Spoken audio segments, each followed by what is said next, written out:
नमस्कार दोस्तों। आज हम देखेंगे कि मोबाइल से आईटीआर कैसे भरा जाता है। इसके लिए सबसे पहले आपको इनकम टैक्स ई फिलिंग पे चले जाना है। इनकम टैक्स ई फिलिंग पे आप देख पा रहे हैं कि इसमें सबसे पहले आपको अपने पैन कार्ड नंबर डालने होते हैं। जैसे ही आप अपने पैन कार्ड नंबर डालेंगे, अगर पैन कार्ड नंबर सही है तो ये आपको आईटीआर के पासवर्ड के लिए पूछेगा। आप अपने आईटीआर के जो भी पासवर्ड है वो डाल दीजिए। अगर आप भूल गए हैं तो पासवर्ड फॉरगेट पासवर्ड का इसमें ऑप्शन आता है, तो आप आधार बेस्ड ओटीपी से पासवर्ड रीसेट कर सकते हैं। जैसे ही आप अपने पासवर्ड डालेंगे, ये आपको आधार को ऑथेंटिकेट करने के लिए पूछेगा। तो यहाँ पे I agree to validate my Aadhaar detail करना है आपको, जिससे कि एक ओटीपी जनरेट होगा। जैसे ही आप कुछ देर वेट करेंगे, 1 मिनट के अंदर अंदर आपको आधार बेस्ड ओटीपी रिसीव हो जाएगा। वो ओटीपी डालने के बाद सीधे आप इनकम टैक्स इंडिया की वेबसाइट पे चले जाएंगे। आप देख पा रहे हैं कि अब इनकम टैक्स इंडिया का पेज खुल गया है मेरी आईडी में। यहाँ पे जाने के बाद आप देख सकते हैं कि आपको असेसमेंट ईयर, जो इनकम टैक्स रिटर्न पे जाना है, उसमें असेसमेंट ईयर 2025-26 सेलेक्ट करना है। यहाँ पे जाने के बाद स्टार्ट न्यू फिलिंग करना है। आपने अगर कोई ड्राफ्ट सेव कर रखा तो पुराना आ जाएगा। इसमें आपको इंडिविजुअल टैक्स पेयर सेलेक्ट करना है, फिर कंटिन्यू पे जाना है। इसमें आईटीआर फॉर्म सेलेक्ट करना है, तो आप आईटीआर 1 सेलेक्ट कीजिए अगर आपका कोई शॉर्ट टर्म कैपिटल गेन नहीं है तो। इसमें यह दिखा रहा है कि अगर आप न्यू टैक्स स्लैब लेते तो आपको कोई छूट नहीं मिलेगी एनपीएस कंट्रीब्यूशन एम्प्लॉयर के उसके अलावा। बाकी अगर ओल्ड टैक्स स्लैब लेते हो तो उसमें एचआरए, एलटीए, एटीसी के जो भी आपके पीएफ पीपीएफ के डिडक्शन, एचआरए वगैरह वो छूट मिल जाती है। इसके बाद लेट्स गेट स्टार्टेड पे क्लिक करना है। अब ये पूछ रहा है कि आपको आईटीआर क्यों बनना है, तो आप सिंपली अदर पे क्लिक कर दीजिए और कंटिन्यूस कर दीजिए।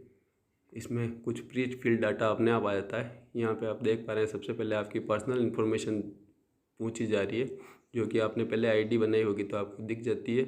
आप राइट साइड में देख पा रहे हैं कि एआईएस एक ऑप्शन आ रहा है। यहाँ पे आप पूरे साल की जो आपको एनुअल इन्फॉर्मेशन है वो मिल जाएगी कि आपने क्या क्या आपको फ़ंड रिसीव हुआ है और क्या क्या आपने खर्च किया है वो।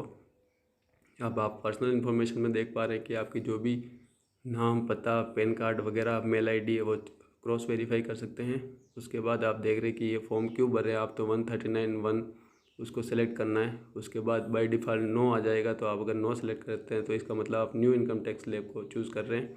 इसके बाद आपको दूसरे कॉलम में टोटल इनकम में चले जाएंगे।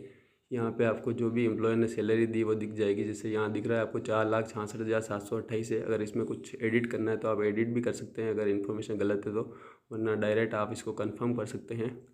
क्योंकि मैंने न्यू टैक्स स्लैब चुना है तो इसमें 75,000 का स्टैंडर्ड डिडक्शन दिख रहा है आपको। तो ये सैलरी 3,91,728 हो गई अपने आप 75,000 डिडक्ट होने के बाद। इसके बाद मेरे को हाउस प्रॉपर्टी से कोई इनकम नहीं है।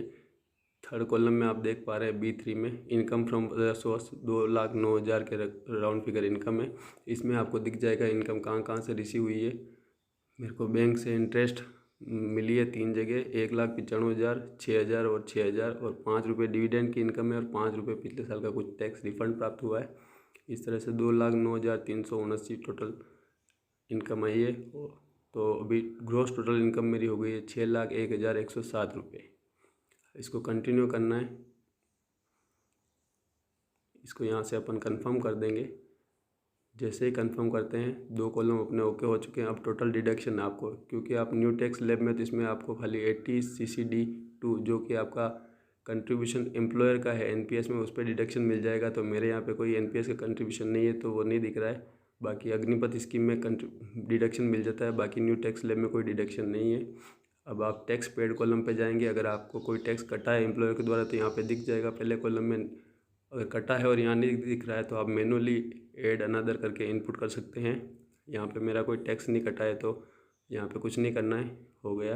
अब वेरीफाई टैक्स लाइबिलिटी इस पे करेंगे तो, क्योंकि 6,01,107 मेरी इनकम है और 7 लाख तक न्यू टैक्स स्लैब में टैक्स फ्री है, तो 15,056 टैक्स बना है, लेकिन वो रिबेट मिल जाएगी तो टैक्स लाइबिलिटी 0 रुपये बनती है।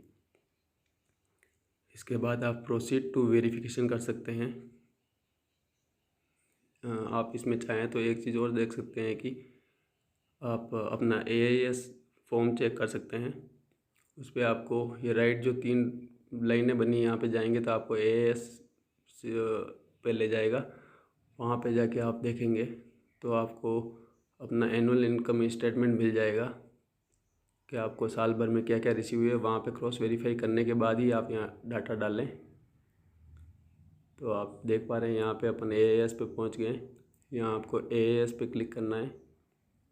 ये क्लिक करने के बाद आपको यहाँ पे दो ऑप्शन दिखेंगे, एक दिखेगा tax payer information summary TAS और एक दिखेगा AAS एनुअल इन्फॉर्मेशन स्टेटमेंट। दोनों एक ही चीज़ें हैं, लेकिन एक में थोड़ा डिटेल में दिखता है AAS में।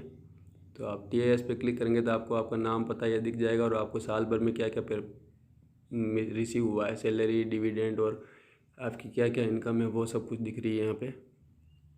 AAS में जाके भी आप सब कुछ डिटेल देख सकते हैं। फिर आप लास्ट में प्रोसीड टू वेरिफिकेशन कर सकते हैं। वहाँ जाने के बाद आपको लास्ट में आधार बेस्ड OTP से कंफर्म करना है, तो आपका इनकम टैक्स फॉर्म सबमिट हो जाएगा। Thank you.